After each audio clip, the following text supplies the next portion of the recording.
The stream is live, everybody. Hey. The doors of the Love Church are now open. Dear world, you name it, we cover it from the world of singles to the behind the scenes of the greatest movie ever filmed, called Marriage. We dig into everything from dating 101. Why won't they commit? It's complicated. I can't do it if it's the three of us. They're a good person, but I'm not attracted to them in that way. 2, they really didn't disclose who they were before I said I do. How do I do this if they can't keep a job? The bills are paid, but the bedroom is suffering.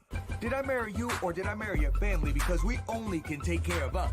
Let's open up our marriage. Why do I have to buy into your beard gang illusion? You could have told me you were down low and we could have remained friends and not married. And last but not least, did you marry me or your pastor? Have we gotten your attention yet? If so, tune in to Unique Perspectives Love Talk Radio, Thursday at 4:30 p.m. Central Standard Time, if you want to hear more of today's real issues in the world of love. The doors of the Love Church are now open. All right, sir. Yes, what's up? What's up? How are you, man? Good, man. What's up, fam? How y'all doing? Yes. Welcome, everyone, and welcome to Unique Perspectives Love Talk Radio. Also, our parent show, the Know Better, Do Better podcast. All right. So, some of us should know better, but we refuse to do better. But anyway, that's a whole other story. anyway, hey, man, Today is the day. It looks like, from what I can see, the church was barely open and the sisters was already on the steps. I see representatives from the Italian Room Committee, Usher Board, Offering Committee. Well, first of all, does anybody have a key to get inside? That's what I want to know. We all standing outside on the steps waiting for someone who got the key. You know how it is when you come into church, especially you got a storefront. So who got the key? Who got the key? Daggone Deacon Smith, where are you? He always pull up to him and somebody come up. He always pull up with an excuse. Sorry, I had to pick up my kids. You're like, well, that ain't our problem. Right. Anyway. All right. So, yeah, man, in the world of these, so did you get a chance to see the nice solar eclipse? Oh, yeah, I stood outside and watched that thing. Yeah, man, that thing was, It's always phenomenal when you see something like that. And I realize that I'm not in control of anything. Yeah. You realize how small you really are when you see the moon. Yeah. Because that right there was a clear message to everybody that you all can be down there doing whatever you're doing. I'm controlling this. Yeah. That was a clear message. Especially in Texas, it was like the views. That's why a lot of people travel to Texas to see it, because some of the views were probably more broadly open and apparent than other places. But it was like when you saw it, it was like seeing it when they were counting down the news for it. And then when you actually saw it start to get gray outside, dark, and then back light, you was like, wow, like that was crazy. So it never really got dark here. It got shady here. It got real shady. But I know because I was watching the broadcast. I know it's in Ohio, and I think New York. It was pitch black. I was like, it was black for sure. Yeah, man. All right, man. Let's just get into this first and foremost. Before we go forward, the topic of this show is his intention defined.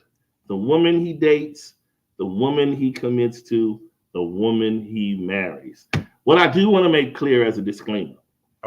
This is not like this. Honestly, like when I posted this, I get the idea of how it can come across. Like when you see it face value, you're like, what that mean? What woman? Who gonna date who? All that. I get all that comes up, right? But this is really, if I'm being honest, this is more so about the evolution of the mind of men. Okay. From how he looks at himself when he's in this dating phase, when what's going on with the men when they get in the commitment phase, what's going on with the men when they decide to say, you know what, I'm at this place in life and I think this is what I want to do, right? So there is a thought process behind all of those phases. I'll be willing to even guarantee you if some of the men probably watching today are honest, they probably would say, well, maybe I did do that, but I didn't know that's why. You know what I'm saying? So it's kind of one of those things where we probably don't we don't unpack it a lot. Mm-hmm. But when you really sit back and think about it, there is a rhyme, to the reason. Yeah. So before we stand that, sir, you wanna open up things and we can go from there. Sure.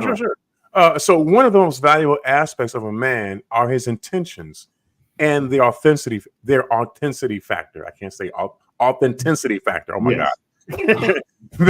There is the way a man responds to women during his exploration phases of dating, exclusivity, and marriage.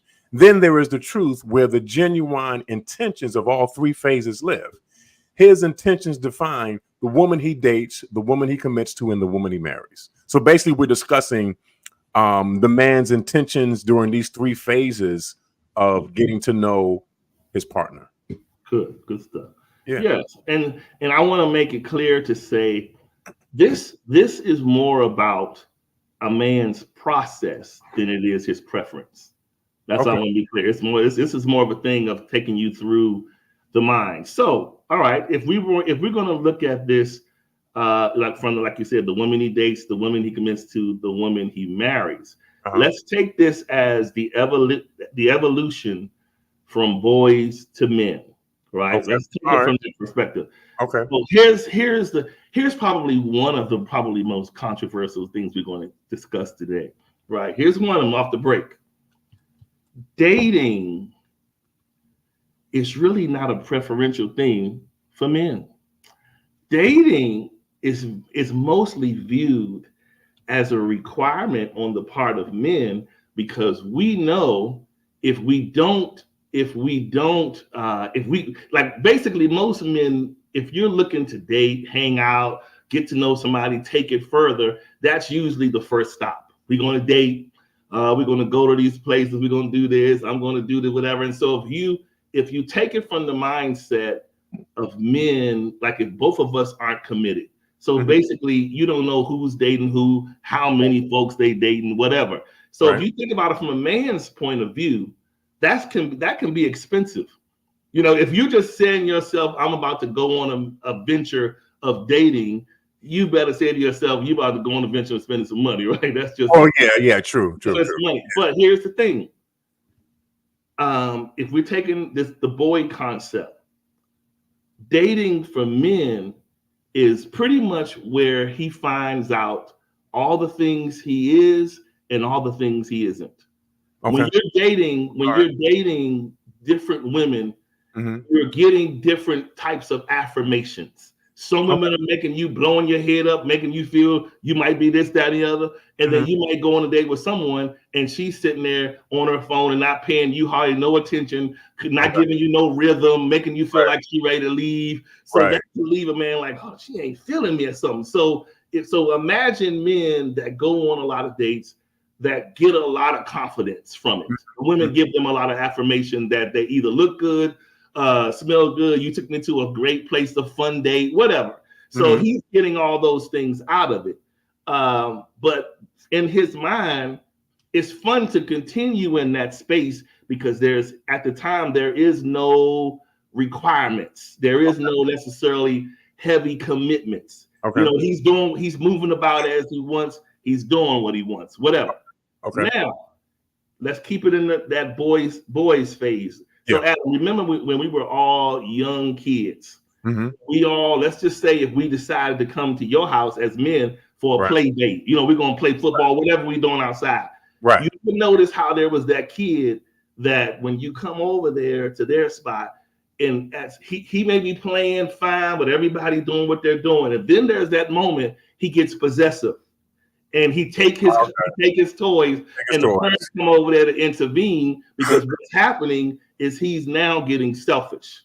He no longer wants to share his toys. Look, he don't want to date no more, meaning I don't want you exposed to the other suitors no more. Got it. So now let me take this up another notch. Because I'm not comfortable. It was fun at first. But it's now that I'm getting a little bit of feelings, it's not comfortable with being non-exclusive because now that's saying you're at risk for someone else to take the toy and play with somewhere else, right? Okay. If you think about it like that. Okay. So that fuels what we're going into next is when the man commits. We're not talking about the marriage part. We're talking about just commitment part. Yeah. Now, the tricky part about the exclusive part is just like we just discussed. When the kid is having his tantrum pouting moment and he's wanting to now separate you, right? He must isolate you from the rest. The kicker is, are you isolating me for legit movement forward? Right. Are you isolating me out of selfishness simply to shelve me? Got it. See, there's a difference. You know, you can isolate a person to say, you know what, I don't want to play no games. Let's take this and let's move forward. Right. Then you have the I want to be exclusive, so you can be, you know, this the handwriting on the wall behind the handwriting is I want to separate you while I continue to focus. You get my drift? While I continue to focus on what I'm doing, I'm separating you because I don't want you doing what I'm doing. Oh, you know what I'm saying? So let me separate you so that you don't do what I'm doing. Let me tell you that we're committed. We're in this so that you sit there and be like, Adam is so great, while you continue to look, while you and Bruce hang out still saying, let's go down the harbor, let's go down the restaurant over on the block over there. Right. This mind phase where the woman is thinking one thing, right? And you're performing another. Okay. So I'll pause there and you kind of let you see what you think about some of that. No, I mean, you could have kept going for real though, but it's interesting because so I guess I part of what I'm thinking about with this whole topic is the fact that there are also some other contributing factors to the man's intention. Correct. Okay, and I'll just name just three of them real quick here. The first one that comes to my mind is your age. That's definitely going to determine what your intentions are when it comes to dating and looking for somebody to spend your life with. That's going to determine how you function, how you move, how you do what you do. The other thing that I thought about is the man's circumstances. You know, say he's a divorcee or he's a widow. You know, these are the things that are going to be contribute, impact his intentions in terms of who he's looking for as a potential partner. The third thing that I thought about was his life course, you know, where he's been, where he is right now, and where he's trying to get to. Again, I believe that these three things contribute to the man's intentions in terms of who he is looking for, who he wants to date, and then what he does when he begins to date them. You know, and it's just interesting that you would explain it the way that you explained it in terms of the boy with the toys and not wanting to share his toys anymore, wanting that to be just his thing, and that's all he wants to do. Whereas then on the opposite side of that, then you have the other boy who wants to put it on the shelf and not share it with anybody else, but he doesn't want the toy to do anything else. He wants to be able to do what he wants to do, correct. All the freedom and the liberties that entail, whereas the toy can only sit on the shelf.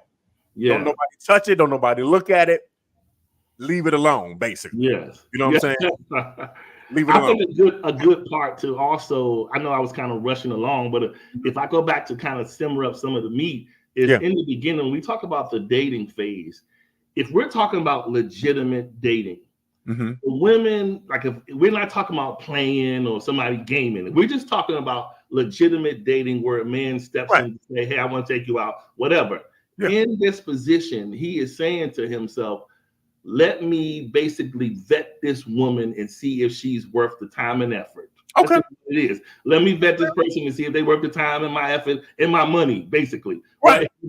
So the problem is sometimes in this dating thing, and I think it's important to bring this up because most women will tell you, if you were to have a conversation, I mean, you're going to have a few that may have a different opinion about the ultimate end game of marriage, depending on their relationship experience, marriage experience, whatever. Some of them may tell you, oh, I just want a friend or a companion. I don't need to be complicated. But most women will tell you, I'm open to whatever. There is no kind of barriers in my way. If I'm open to see where it goes. Like I don't have no problem where it goes. Right. But I think some people forget that your behavior or your actions during the dating phase, from a male perspective, it determines whether or not he sees you as someone to advance to commitment, right? Because sometimes, and I'm only saying that to say, when I say advance is, if you're the kind of person that if you're hanging out with somebody and there's one thing to go out because we're definitely deliberately trying to get to know each other, right? There is that vibe that some women will give off that it's just like, hey, I just like being outside, period. I'm hanging out. I'm having a good time. This is just fun to me. Thank you for taking me to the seafood restaurant because tomorrow he taking me and Saturday this one taking me over there. So when men pick up that's where we may hang out in the moment and whatever else comes with that in the moment. But what we're also seeing is, this person is probably not someone to advance forward. This is someone who enjoys being at the front. She's at the front. She wants to just date, explore, and she's telling. And some women are praised, like how we get praised as men for the notches on our belt, right? In some points, men get praised for that. Let's just keep it a buck. We've been grew up and I'm trying to hide anyway. So listen, women, dude, I ain't got to hide. It ain't like that over here. But women will get praised for their dating success. Like women, like if women come home and say, "Girl, such and such, he's taking me this. Guess where we're going this weekend? Cozumel, and he took me to this place." So when they come home with these stories, the friends are like, if they're not having that going on in their life, they're praising that person. They're telling them, "Oh man, go ahead. I admire you, girl. Go do you." All of that, right? But that can go on forever and a day if you don't decide to be deliberate and be authentic in what you're showing and giving to let a man know you're not just here for the fun in the moment.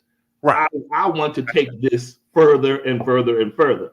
So I think it's important to realize that point that, the dating part, we all stop there. We all visit that particular area. But if you don't want to stay there, maybe not with that guy or whomever, because most guys are going to be the same. If you come across as the fun person, that's how they're going to view you, the fun person. And they're going to leave you right there until they see that you have some deliberate nature about yourself. Then they're like, oh, this person is a little, I don't know, I got to change up the way I approach them. So let me treat them a little differently. You understand what I'm saying? I got exactly what you're saying. You know what's interesting though? I just had this thought about that kind of flashed in my head. And it's the whole idea of, I guess when you're dating, whether or not the woman is open to maybe doing things that may not necessarily be what she would necessarily want. And let me just explain this further. So the whole idea of, and I don't know, somebody was having this conversation. I don't know if I was watching it on TV or watching it on the program or whatever, but somebody was having a conversation about women who don't like to go to Cheesecake Factory because they feel as though that is cheap first date, basically. Cheap first date. Yeah. Okay. So I just kind of want to go because I think it's necessary to understand if I'm taking you out on a date, if I'm spending my money, then it's what we're doing together. I want us to have a good time. But at the same time, I'm not going to allow you to exploit me for this situation. I'm not going to allow you to take advantage of me in this situation. If we decide to go to Cheesecake Factory, or if we decide to go to McDonald's. See, this is what you have to understand, that in this whole dating process, we're getting to know each other. And if you are so high that you can't go to the Cheesecake Factory and that's not your thing, okay, maybe I'm not for you. Oh, you see what I'm saying? Because if I'm putting my money out there, and listen, understand, I don't have a problem with doing that. But if I'm putting myself out there in that regards, then the least you can do is respect that. That's the very least you can do. I ain't saying about appreciation. I just said just respect that part of it. Yeah. Because again, I don't know you, you don't know me. We're getting to know one another, and I'm understanding that you might not be the one if you don't like going to this particular place. Well, That, go ahead. I'm sorry. Go ahead. No, go ahead. Unfortunately, nowadays, and I'm not necessarily agreeing with the woman's way of looking at it, but today, and Danielle mentioned about the vetting. We'll get to that. Yeah. But the point is, for some women, that's where their vetting process starts. Because what we're not talking about is there's one thing to vet a person and just say, I'm just being observant to see if this person could be someone I go further with. Right. But then there is the vetting that's tied to your self-esteem. So when you have vetting tied to your self-esteem, it matters where you're taking me to eat. Because I'm not that kind of, what kind of woman you think I am? Don't take me to Cheesecake Factory. I mean, I love Cheesecake Factory, but my point is, I like all kinds of food. But the point is, I thought the date was about just mutually meeting to get to know each other, to find out whether or not you want to go further or not. I didn't think it was about, well, if you're going to go out with Cindy, get ready to spend $600 on the first day at the restaurant. Come on, man. I mean, to me, it's just like, okay, what are we doing? Are we helping you feel like your standards are being met, or are we having a date? So I think we need to kind of switch those up. Yeah. But Danielle, all right, since you want to talk about the vetting process on tonight, she said, what does that look like? All right, let's just call it what it is. All men would be lying to you, Danielle, if they did not tell you, number one, does this person, in my interactions with them, do they come across as a person that I think I feel respected by or around? That's just off the break. Like if we see somebody that you just kind of all over the place, you hurling all kinds of aggression, we like, I don't know if this is going to be a respectable situation. Number one. All right. Yeah. Then number two, we would be lying. Now, I'm going to take you through the phases of just seeing you out. And if we go further, the vetting goes to a different place. So initially, there's if we hanging out, do I feel like this person can be someone that I can show respect to and vice versa? Can we respect one another? Right. Number two, how does she present herself? Right. Like honestly, is she presenting herself to look nice out on the date, or is she presenting herself to all admirers? That's significant. I'm telling you, because it says a lot. We may not talk about it, and I get it, because women will argue probably and say, well, looking nice is looking nice. No, sweetie. If we go on a date and you don't know me, but you got on low-rise jeans with your crack all out, and I don't need my all out, that's not about me. That's about something else. So again, you got to be conscious in your mind enough to say, when you are going out, am I just going out? I mean, I want to look cute. I want to look sexy. I'm with that, right? But again, some things we wear go beyond the date. Okay. So it goes beyond the date. This is going into, we may have hooked up at 7. Some of this stuff is going beyond midnight. Beyond, okay. I got what it is. So the thing of it is, so you got to pay attention to that aspect. You got to say, what vibe am I giving off the way I'm presenting? Because this person likely is gonna, he may tell you you look beautiful and you look cute, but in his mind, he's vetting it up. Trust and believe. Don't think twice that he's not vetting it. He looks at every gawking man that you may see in your DM or whatever. He's gawking, but he's counting the cost. Make no mistake about it. So you got that part going.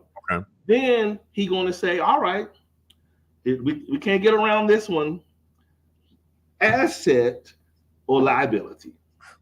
That's a big one. That's good. Because what I have learned is sometimes some people that cry, I'm ready to date so I can have a fruitful relationship. What they're really looking for is help. It's a difference between getting to know someone and becoming a friends and growing, and getting to know someone so they can be on the hook for your deficits financially. There's a difference. Because sometimes we connect with people, and don't let it be something where, I mean, listen, men, don't let it be you connect with the person and then you connect with the person. Then it Right. becomes, well, you ain't say that. I just asked you for this because I needed this. You ain't say that we did it the other day. Okay, we did something together. It's not a one-sided action, last I thought. But why Okay. does it have to feel like the man has to pay for the experience? Do you understand what I'm saying? Wow. That's what's happening because But it's a manipulation. I'm gonna turn it over. It's a manipulation, if you will. If someone is saying let's hang out, you want to date, but then immediately you strategically throw in your lack. The lack has nothing to do with the date. Your bills before we met, your issues, none of that has to do with the date.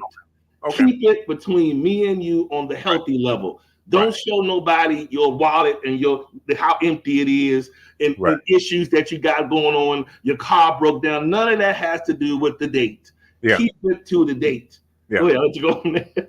No, dude, you on fire today. I mean, you straight on fire. I think the only thing I was going to add to that thing, and it was going to be on the flip side of that, and that sometimes, I think, men, when it comes to taking women out on dates, sometimes they feel as though, and I'm trying to say this the right way because I don't want to be offensive, but they feel as though they have a right to you because they've taken you somewhere, okay, Yes. and they feel as though they almost as if they've prepaid for whatever happens next after the date. Yes. And that's not the way to approach that. If you're really intentional on finding somebody to be with, then that should not be a part of your formula or equation for finding somebody. Yeah. It actually should be the content of the conversation. Yeah. Because I don't believe in testing folk. I don't want to be tested, and I don't test other people. Yeah. I'm gonna be straight with you. And I think we need to learn how to be straight with one another in terms of talking about what's really there, not masking it, not operating under a facade, but really being honest, really being truthful, and having real dialogue, real conversations with the people that we are pursuing. Yeah. Because the reality is, if you're not for me, then you're not for me. Yeah. There's no point of us sitting there playing a game. You hiding over here, I'm ducking over there. Ain't no point in doing that. Let's just be honest with this. Let's cut the game playing out. Let's cut all the tricks out, and let's be honest and have a real good conversations so that I can find out whether or not you are for me and if I'm for you. That's all I'm trying to say. Your helpmate on that, following up on that, your helpmate is in marriage. Yeah. Not in dating. People don't show, we're not getting married at the date phase so that I can assume all the risk that comes with you. That comes with us deciding to complement one another and move along when we discuss the married part of it. Exactly. But in that part, the dating is just the dating. Nobody should feel pressure from anyone's life. Right. No, we are grown people. If we decide to do this or not do that, discuss this, go somewhere that's expensive or whatever. Let's just say you talking about food, and the person say, "Hey, I like lamb chops and crab cakes at this really great place. How about we go Dutch?" If that's what the person say.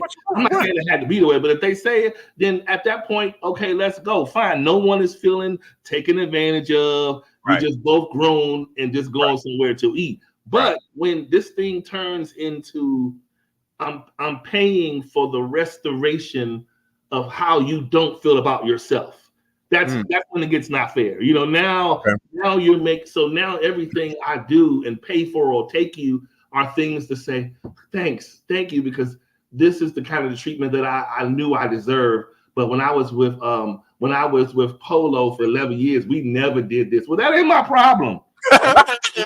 Sorry, Polo. All the time. That's your silliness. Nonetheless, but they bring the experience I have seen sometimes. People will bring that lack to the table and expect you to be boo-boo the food to cover it. No, deal with what you got. The person deal with what you got. So here's the other part. Yeah. Here's another thing. If you're considering somebody for the long haul of your life. So we talked about the other few aspects, but here's another important aspect. Okay. How people live. I'm not saying that you can't get together and someone who has a strength in this area and a weakness in this area, you balance each other off. Maybe this person, man, I'll wash the dishes or whatever, I'll wash the clothes. Right. But you got to look at how a person keeps their life and look at how you keep yours, because it will become a car accident if you don't discuss it. Because sometimes you can get with somebody and you can hang out, go to somebody's house, and in your mind, you're like, what in the world? When is the last time this person cleaned this house? In your mind, you're saying this. But the reality of it is don't matter how fine or Coke bottle shaped they are, that's how they keep house. Yeah. And you gotta remember that when you're thinking of keeping life going forward, right? Yeah.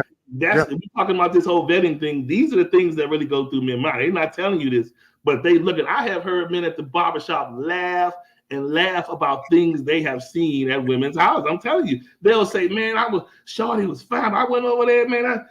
I wouldn't even want to eat in there." Wow.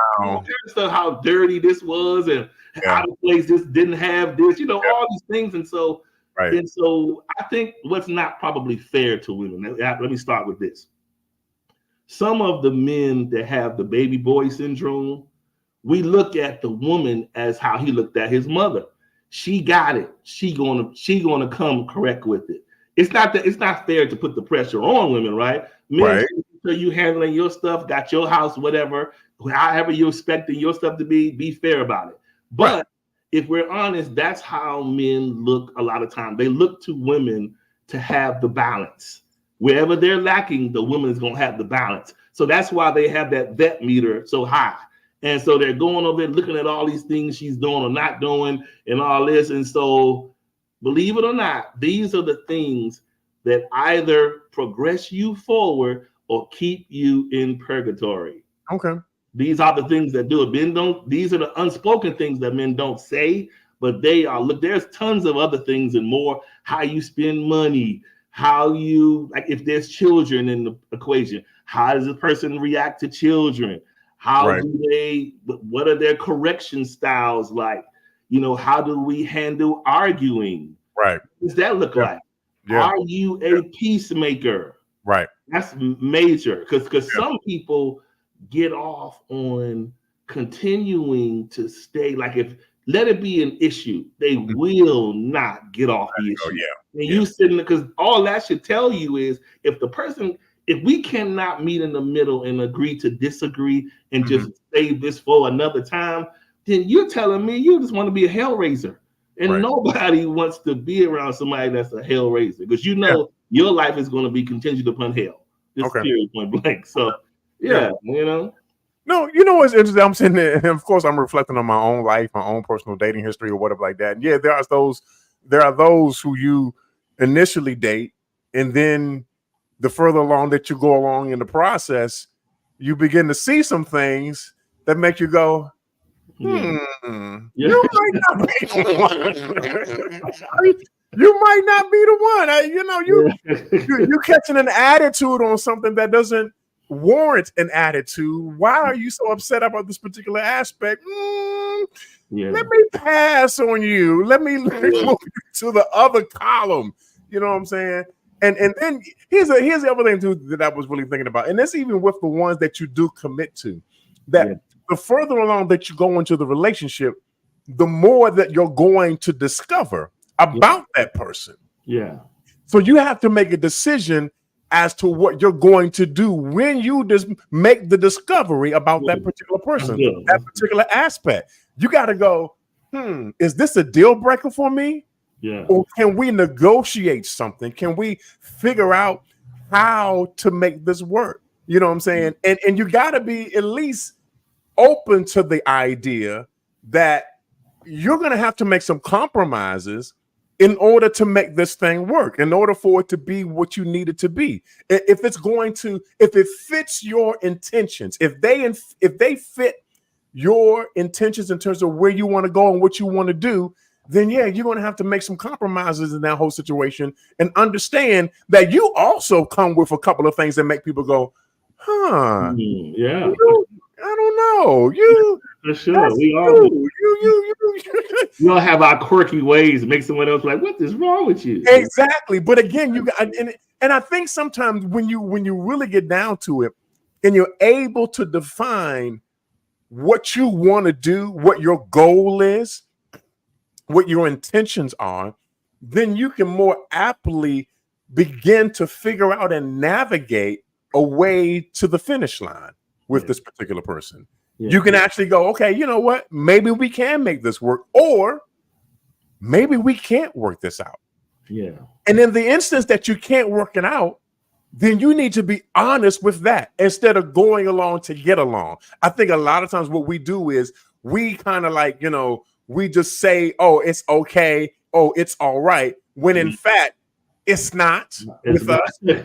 Right. And we sitting here playing a game. We're playing that game like everything's good.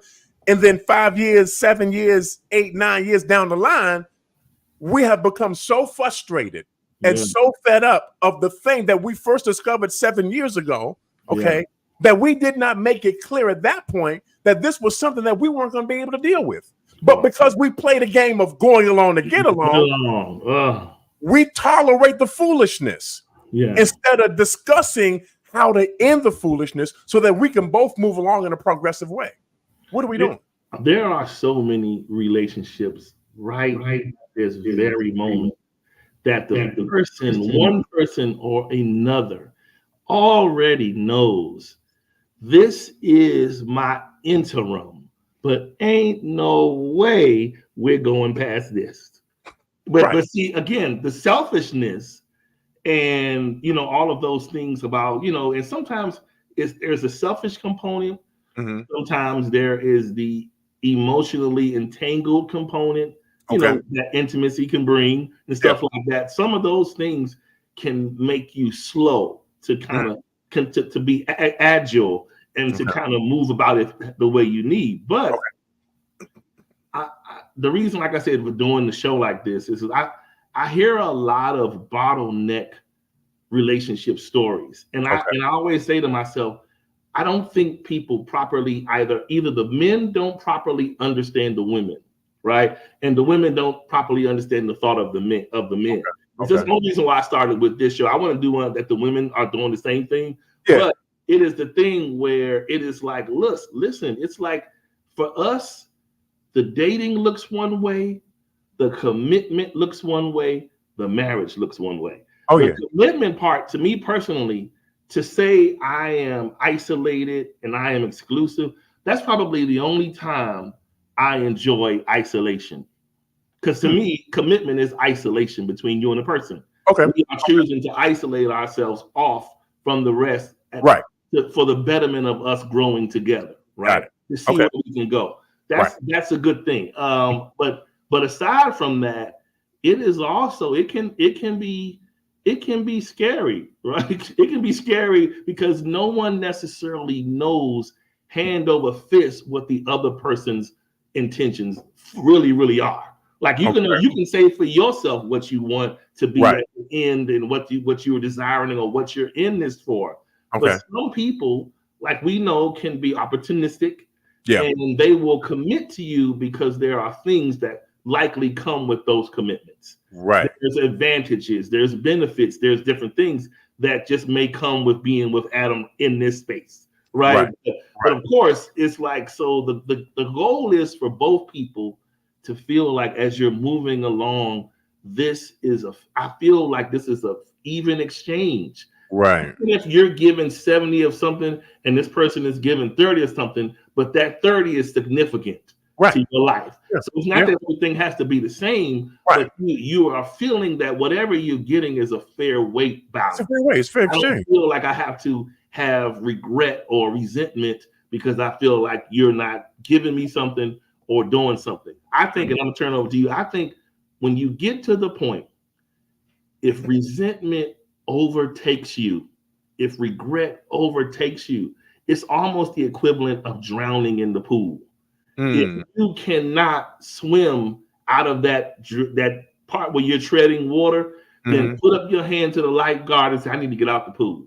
Because the thing is, when you get to that point where it is overtaking you to the point that you can't come back and find yourself, it's lost. Yeah. You know, and so before you waste one another's time further, let it be. You know, it don't always feel good, but in the end, it will be good. You get Yeah.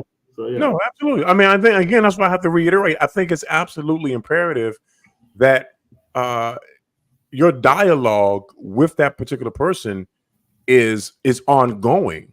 Yeah. That you're having regular discussions, especially in the beginning, in the initial stages of the relationship, and when you start moving toward marriage, and you haven't gotten to marriage yet, but you're in that committal phase of it, that you are continuously having updated conversations about the direction that you're headed in. Because if you're not doing that, then inevitably you will begin to split the path. Yeah. You'll go in one direction, they'll go in the other direction, because you're not talking to each other. You're doing things, you're going through the dynamics of the relationship, but you're not actually walking in step with one another. You're not keeping cadence with one another, because there's no ongoing conversation. And even if it's difficult, and I really want y'all to catch this, even if it's something that you find it difficult to talk about, you find it hard to really kind of communicate where you are, you have to make the effort to do so. If you don't make the effort to do so, the other person's never going to know what's on your heart and on your mind. They're going to think everything's okay. They're going to think everything is good. They're going to think everything is at peace. But the reality is, if you never make clear what the issue is, they will never have any idea what's going on. They walking in peace, they enjoying their life, and you sitting over there frustrated, balled up like a piece of paper, sitting in the corner, you know, just sucking your thumb, pouting, basically, because you won't disclose what the issue is. Yeah. You got to communicate, man. Even when you don't want to. You got to have those conversations, those hard conversations, those hard discussions, so that you can continue to make progress in your relationship. And even after you're married, especially after you're married, those conversations don't stop. They get deeper, they get broader, they get wider, at the same time of becoming more specific and explicit as to what we need to discuss, so that we can continue to have a future with one another. That's good stuff. It's all part of the whole process of being in relationship with one another, that you know my intentions and I know where your intentions are, you know, so that we're both heading in the same direction. But Belinda made a good point. She talked about the problem for most of us is that we don't communicate well. We don't. And what I have noticed, even as grown adults, I mean, the ideal way is to open up your mouth and say what's going on, right? In a way that you both can be heard and understood. Because it doesn't make sense to open up your mouth to just argue and people ignoring one another. So, but if you can listen to understand, that's great. But unfortunately, most of us we communicate with body language. We don't talk to you all day. We ignore ignoring your call. We giving you attitude when we in your presence. It's like you got to kind of read. You're reading body language and physical signs and actions, but you're not hearing what you need to hear. All that does is just grow the resentment all the more. It doesn't help what's happening in the house or around the house, whatever. And so, like, that's a very key point is just learning how to speak your truth in peace. Yeah. Speaking your truth in peace. Yeah. Absolutely. And I think one of the key factors to effective communication, is learning how to listen. We all talk a lot. Yeah. We say a lot. But do we actually listen to what the other person is saying? And just like you said, with body language and with actions and behavior, that's a type of really learning how to listen, looking at the other person eye to eye, reading their body language, listening to them in terms of what they're saying, but then also observing them in terms of their behavior. These are the things that sometimes, if we just learn how to key in on, and it doesn't take a rocket science to know how to do this, but you need to at least be able to pay attention enough to know, okay, I need to understand where this person is coming from. Yeah. Let me not just listen to the words that they're saying, but let me kind of read between the lines and hear what they're not saying, and then repeat it back to them so that they know that I understand where they're coming from. And I think if we learn, let me just say it like this too. Let me just say it like this too. So in the beginning of the relationship, and I think you were kind of talking about this, Charles. In the beginning of the relationship, further moving on, if we find that the person that we're trying to be with is not talking back to us, Yeah. that they are ignoring our phone calls, that Yeah. they're not returning texts, then you probably don't want to be with that person because they're Mhm. all already showing signs of not being able to communicate effectively. Of disconnect. Absolutely. Yeah. They're showing signs that they don't know how to communicate. Or there's some kind of stop thing that's keeping them or hindering them from being able to communicate. Yeah. You want to be able to be with a person that can at least make the attempt to communicate. Correct. You know what I'm saying? They may not necessarily know all the words to say, but at least they're making the attempt at some type of communication so that, again, you two can come on together and work this thing out. But you know what helps that? What's that? Mutual respect. Absolutely. When you have respect for a person, you will listen, even if it's burning your ears and you really don't want to hear it, right? You ever notice how you'll be having a dialogue with someone and you'll begin the person to say, well, what you think? You get to talking, blah, they cut you right off and go right back to their point. So that's a conversation that people aren't listening to you. They just want you to hear their emotion. They don't want you to, they don't care what you say, how you're feeling in the moment. It's just, I just need you to just, you be the audience and let me be the microphone. I don't want you to say nothing, just hear me rant and roar. And that's ineffective. No one comes away from that advantageous at all. It's just a waste of energy and time, you know? Yeah. So it's, so again, it's like, so we talked about the woman he dates. So I'm gonna bring it forward because I know the clock is running. I got to get to the most important part. Anyway, where's my year when we need it? Anyway, so all right. So the dating part. Men date to accommodate. They date to accommodate because we know that dating is step 1 to 2, 3, and 4. It's just put it like this. If you ask a man in your life, brothers, cousin, ask men, are they a big fan of dating? They will tell you no. If they honest, they're going to say no. They do it because we know it's a requirement for you. So we accommodate. That's what it is. I'm just telling you, probably never heard it that way, but that's what it is. So we do it. Now, yeah, we like to eat and go to the movies and all those things, but that's not what it takes for us to get to know you. And I'm not even talking about the bedroom. It's just there's other things. We can have communications. We can just say, let's meet over here and go for a walk by this track. We can meet at a church service. We can go to a concert, whatever. It doesn't have to necessarily be specifically mapped out thing that you feel checks off your requirement boxes. Okay. So because the thing that we don't necessarily care about with the dating side of it is it's so scripted. You say make up something to do, but if a guy make up something to do and come to you and you don't like it, girl, please call my phone. Right. I'm ready. Right. This is so whack. So the man is just like, why do all that? We don't need to have time for that.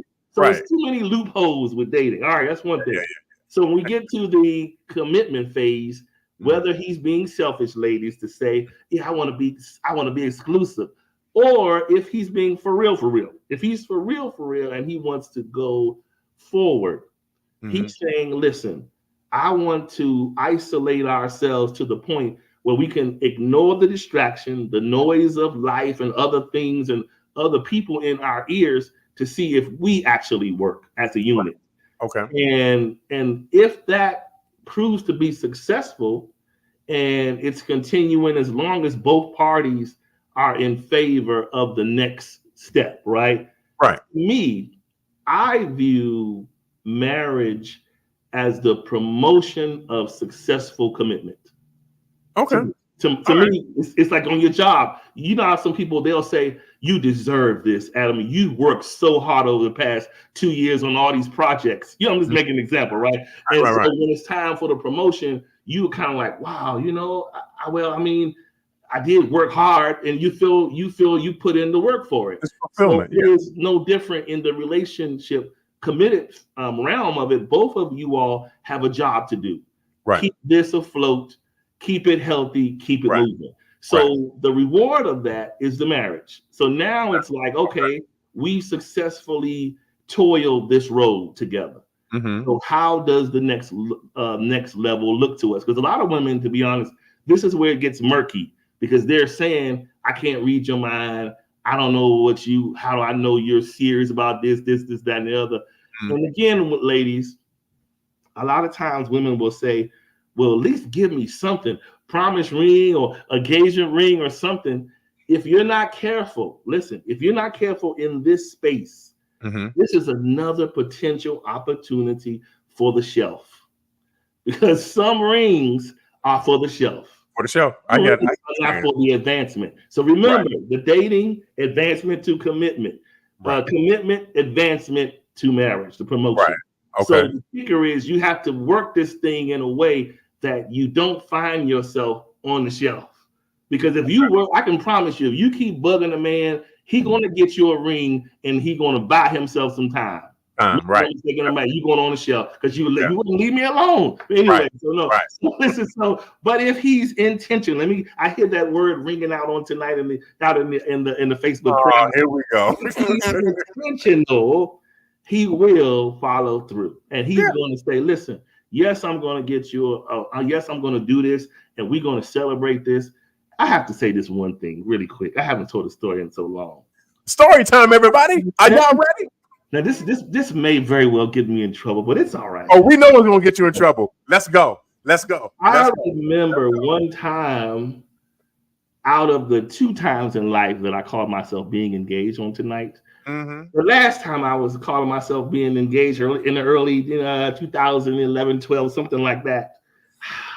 All right. So I called myself walking it out, doing this thing the right way. And do you know, I had a whole plan in my mind as to how this was supposed to go. Okay. From my perspective, I had a plan for this. Right. This person wore me out about this thing. Now, in this scenario, it wasn't about a shelf. I was going to move along, right? It wasn't about the shelf or anything. Okay. But what really threw things in the tizzy is when I call myself privately proposing to the person first, right? And the whole idea was to have a celebration surprise later for the viewing party to be. Right. I talked to the person and we discussed how this is going to go. I gave the person the ring, and Adam, do you know what the person did? As soon as I gave him the ring, oh my God, he said, marry me all over social media. It was a whole frenzy mess. Because to me, I felt like he just didn't respect my process. I had my own process how I wanted to do this. If you wanted me to do this, let me do it. Don't. So you said be quiet. You said keep it low. You said keep it quiet, right? That's what you said. It wasn't going to necessarily stay quiet. It would have been the right. But at the time, you were saying. The time I said, "Come," it just, you know what? It became. It reminded me of, if this is how I look at it. If you're getting engaged to advance, it's about the celebration of both of you all. Right. It's not about the reclaiming of your value in that moment. Okay. If you knew the backstory to this person, you'll kind of understand what I'm saying. Okay. This person they had prize fights in the past, and they got kind of knocked out in the 15th round. All right. So this was their comeback. Okay. So to them, I'm looking at it as a first time out. That person was looking at it as a comeback. So as a result of a comeback, they wanted the whole world to know immediately, I told you I was a valuable person. Look. Right. And that had nothing to do with it. And so it just opened, in that particular instance, opened up so many other cans of communication that just proved to not go forward. But anyway, that's a whole other story. But yes, to back up on all of this, people, we Danielle said, I remember the year exactly. Danielle was 2000. I can't even remember the year. Married to be exact. But anyway, so I think I remember the year too. So the point I'm making is the marriage part is that's the beauty of it, right? Like to get to the point, I'm asking you this, Adam, because I've been to the front gate, to the pearly gates with the almost, but not all the way over to the other side. My point is, I can only imagine to get to the point where you and the person that you love and loves you agree to say, you know what, we've lived out this world, but we no longer want to live it apart.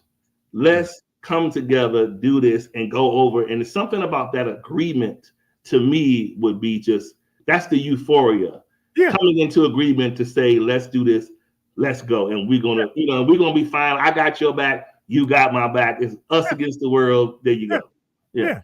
Because we're walking together now. We have made it past the dating phase. We've made it past the committal phase. And now we're walking to the next phase, which is marriage, which means we're going to be walking together for the rest of our lives. We're going to be working together for the rest of our lives. We're going to be coming home to each other for the rest of our lives. We're going to be having each other's back for the rest of our lives. Yeah. So absolutely. You want somebody to be with you. You don't want them to disregard what you've done and all the progress and the work that you've made. You don't want somebody to completely throw that out.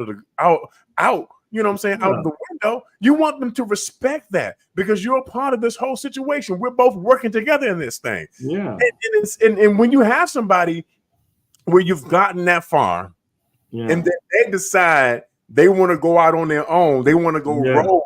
They want to go rogue and just get out there and just do whatever they want to do as a lone ranger. And you're standing back there going, wait a minute. I thought we were in this together. Wasn't that your intention? Wow. That was my intention. Wow. I thought we were doing this together. And so for that person to go out there and just do whatever it is that they did, completely disregarding your wishes, that's a blower, man. Yeah, man. Because then it puts into question all the previous work that we did. Yeah. It makes me question what your intentions were in the first place. Yeah. Did you just do this to have a comeback, or did you really love me? Yes. You see what I'm saying? Was this about us or you? Was basically. Or was this just solely about you? Yeah. You know what I'm saying? That's man. So then at that point, you're like, well, you know what? Yeah. I guess we done. Because you obviously had no intention of really being with me for me. Yeah. I was just a tool so that you could make a comeback. Come on, man. Come on. That's not. Oh my goodness. But yeah, ladies, did we answer some of? I know something. I feel somebody has additional questions. If you have questions before the unplugged version of answers, please put them out here. There's a show why he dates her, why he commits, why he marries, and then there's a unplugged answers. The unabridged version. Right. But no, listen, at the end of the day, what it comes down to here's the part I left out. Okay. From the onset of who he dates to the progression of who he marries. Yeah. That's already in his psyche, if that's what he wants to do from the onset. He just doesn't develop, I want to marry you at exclusivity. That's his true. Mindset is, I'm in the space to want to get married. Right. I find someone that I would mind taking the journey of discovery to see if we can be. Yeah. You do that, then hallelujah, great, let's get married. You know what I'm saying? So it just doesn't. I think there's a thought that men don't think about it. Men probably think about the completion of their life more than women. You just don't probably think that. That's right, Bruce. We already know. We think about it more so than you can imagine. It's just, I would say something, but that's Adam's story to say. You know what? And I was just about to chime in real quick, and I'm not going to spill a whole lot of details because I know somebody watching. They just jumping at the bit. They jumping at the bit to jump in here. But I'm just going to say it like this. Listen. And I haven't had this. Doesn't happen ever with me, Harley. Ever. Okay. But I knew when I saw Maria, and we met at the Panera. Yeah. I knew who she was to me. I knew at that moment. Now, she might not have known, but I've already told her this on in previous occasions. Yeah. I knew who she was to me, and I was like, okay, I know Wow. what I need. I know what I need to do to get this right. Wow. I know what I need to do to progress this in the direction that I needed to go in. Now, mind you, she was not. She. I don't even want to say this. I was going to say what you was going to say, but go ahead. I don't want to get him beat. I don't want to get a whipping tonight. I have a way of twisting it. Adam, guys. Let me tell you where I will say this. Because you was like, nah, dude, hold up, bro. Yeah. Hold up. You need I had to a get newfound respect for Adam when he did this one thing. Him and his partner were definitely committed. They were definitely moving along and all of those things. His partner at the time, if you're listening, partner, at the time, she is. The partner was probably, listen, everybody's former life is their own story, right? So sometimes when we think about going forward, everybody's reason for going forward can be like, okay, going forward is fine, but maybe not right this moment, right? So Adam's partner at the time was like, as long as we committed, as long as we're together, we're good.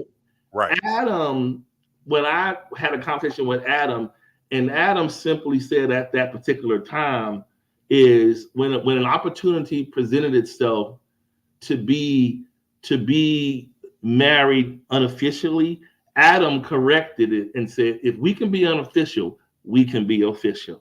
That's and right. Married her. I never forgot that. But the point was, I said, wow, like the point was, it was like most guys, I'll be honest with you, a lot of men in that same scenario, and the woman, you see, she happily obliged, which lets me know it's what she wanted to do all along, right? But most women that will come and say, oh, it's okay, honey, let's just be together. And the man gonna say, guess what? If it ain't broken, let me not try to fix it. Let's go on. But Adam said, no, I don't want us to go this route. Let's go this route, and went straight on with it. So yeah, that was big up to him for that one. Yeah. Because here's the thing. Again, here we go with intentions. That was my intention. Yes, for sure. Listen, y'all know I done told my story at least 100,000 times. I'm not the one to go shopping. Yeah, I'm not gonna go to the store. One coat in the window. He wanted. No. Yeah. Now I was the most shopping that I do is on Amazon. That's it.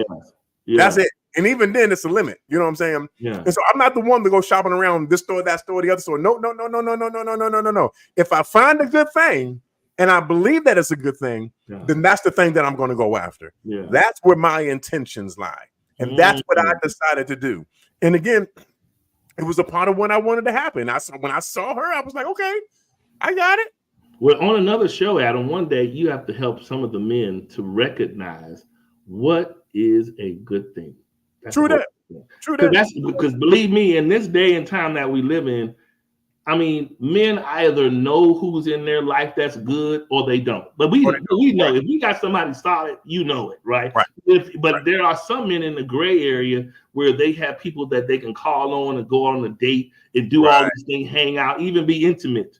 Right. But you're kind of lost because you don't feel that confirming affirmation of a good thing. So that's an important thing for sure. Yeah. All right.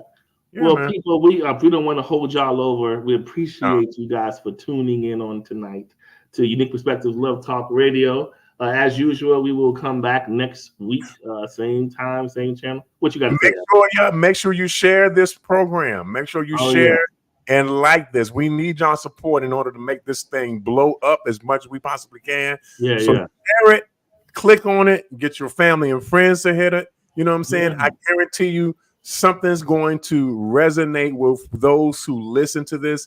Again, we're just trying to do our best to help everybody else out like we got helped out. You know what I'm saying? For sure. All right. Yeah. We good? Everybody's good? Everybody good? All hearts and minds clear? All hearts and minds clear. All right. On to the next.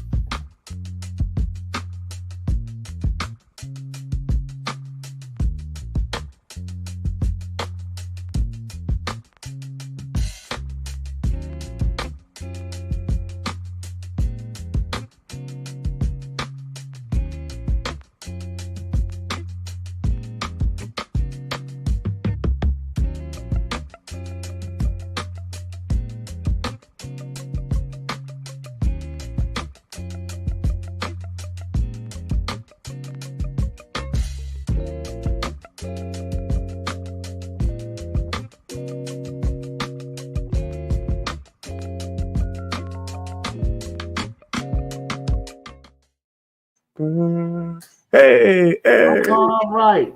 All right. Now, Mr. Ford, let's get into this really big. Oh, Lord have mercy. What you got now, son? What do you got? His intention defined the woman he dates, the woman he commits to, the woman he marries. Now, on tonight, the woman he dates. This is unplugged. So these are the opposite. This is always the opposite of what you heard before. The What? woman Why? he dates is the one who's going to put out. All right, so Okay, you know what? We got to go. Let's cut this. We got to go. You got to mess it up. You got to reverse everything we just did. The woman he commits to is typically the woman that he does not want to feel as though he is losing out on a rare connection. That's what makes men say they want to, from an authentic place. That's what makes men say they want to be exclusive. They feel like the person that they met is someone that's like sort of irreplaceable, if you will. Because it's like when we find that person that makes us feel a certain way, we want that feeling duplicated day in and day out. True. So that's why we move into the isolation phase of the exclusivity. Okay. And from there, we imagine life on another level together so that we can move forward into the era of covenant. Anything you have to say on the unplugged side, Mr. Ford? No, that's true. I just need you not to undo what we just did. Too that's bad. What I did. We're going right back now. I'm just kidding. I'm only kidding with y'all. Y'all know I'm kidding with y'all. But anyway. Bruce, Danielle, come get your boy. That's right, Bruce. Come on, Bruce. No, I'm just kidding. You're messing up stuff, man. Oh my God. All right, y'all. We will see y'all next week.